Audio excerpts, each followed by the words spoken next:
whenever I'm speaking, I used to get really nervous. I was super scared of doing anything public speaking wise, as in it's my worst nightmare when I was in school. But I just learnt that it was because I wasn't talking anything that I was passionate about. And I find that if you can stop thinking about what people are thinking of you, it's selfish to think, how are these people watching, perceiving me? What I think about is, what do they need to hear? And if I think about that, then it's not about me and the mistakes that I make. If I stuff up my words, it doesn't matter.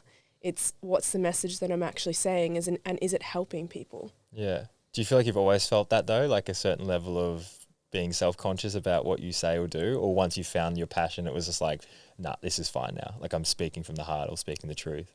I mean, we're a big believer in reps, as in we think that if anything's uncomfortable, if you do it enough, it gets more comfortable. As in when I first started Mega Run, which was our run clubs, when I got up and did a speech, Will put me on the spot. He just goes, all right, Meg's going to give a speech. And there's like 150 people there. I hadn't got anything planned to say.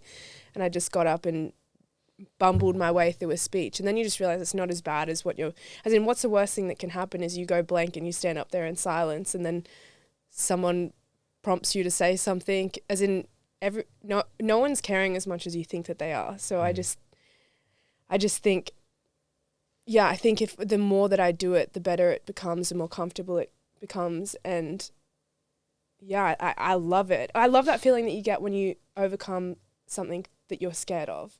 As in, so if I am nervous to go and do a podcast or get up and speak in front of a run club, as soon as I've done it, I just feel fired up. It's like you've achieved something. It's great. You've overcome. Do you ever play out the situation, worst case scenario, and realize it doesn't change anything in your life? Yeah. Well, I definitely did more when I used to be super shy, and my family would call me socially awkward, as in because I was a gymnast really young and I was also academic. I spent all my time either at gym or at studying and at school. And so I didn't go to parties. I didn't really have that many friends. And so I just wasn't very good at being social, I guess. And to be fair, I've never really enjoyed going out partying. It's just not really my thing. But yeah, I think because of that, I just always thought, I just am socially awkward. And then it was through realizing that it was like I woke up one day and I just realized you can create whatever life you want. You just have to go out there and do it. And so I started doing everything that made me afraid.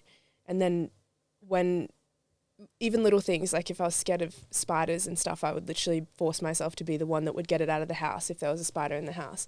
And I felt like doing that built my confidence to do things that you're afraid of. And then you just realize, the worst case scenario of getting up there and going blank, when that happens, because sometimes it does, then you just realize it's nothing. It doesn't matter. Yeah. But conceptualizing that in your head is sometimes a good thing. As in, it's so funny. I don't know if I've ever said this to you, but when I very first started doing it, I remember thinking you could be in a cafe, pretty much get up and take all your clothes off and then leave the cafe, which would be mortifying. But someone might get a photo, they make a press article about you or something like that, and then it's just over. As in, it would probably go for a little while and then nothing. And so I think if that's the worst thing that could ever happen, and I'm not jumping up to take my clothes off in a cafe anytime soon, but I've just thought that would be mortifying for me. If that's the worst thing that happens, it's really not that bad. Yeah, people forget the good and the bad and everything else. Yeah. It's like you're not that important. Yeah, that's so true. Yeah, you just go along. Yeah, just don't get so caught up on that. You know when you think about all these people that are thinking about you, but you realize that no one actually cares? No, and everyone's so focused on themselves. Yeah, exactly. Yeah. Do you find... Because obviously when you have a partner and someone else, you probably see everything in them that you should see in yourself. Like you would, like for example, you would see Meg as like, you can do this and you can do that. And you see this as this amazing person. And it's like almost if you could see yourself the same way, which you obviously do at times. And there is that self-belief still there. But since you guys have been seeing each other, have you felt like they've made you see yourself as that person more? It's actually a great question. It's what built the relationship to be so strong at the start, and then it actually caused some problems in the relationship. So because at the start, because we believed in each other so much, I could see it for Meg and she could see it for me. And with Meg, it was, I can see you've got it. As in you've got something so special about you. If you just locked into it and did some reps and put yourself out there like she did with the run clubs and everything else, as in she just exploded. As a person, she just grew so much more.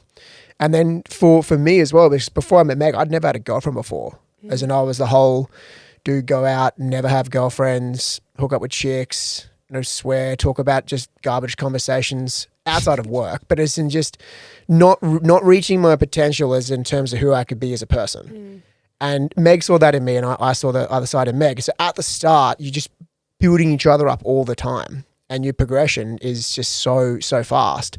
But then we actually found we never thought this would happen, because we got to the point where then you're almost at each other if you're not being the best version of yourself. You're almost like a coach, not a partner. 100%. And then especially because, man, we do everything together. We live together, we train together, we work together. Like there's not any moment. The only time we've ever spent apart from each other was Meg went to LA to do the speed project, and she was away for 6 days. And that was for us, we're thinking this is a good thing, because you're going to go spend some time by yourself, because when you're with other people, you rely on them too much.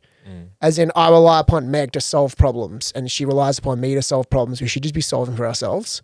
And so it has been interesting seeing, because we've been married for 3.5 years now, see that it was a thing that we thought was building the relationship, but then actually became a problem. And Trev Hendy's got a great quote. He says, what was once the solution will eventually become the problem.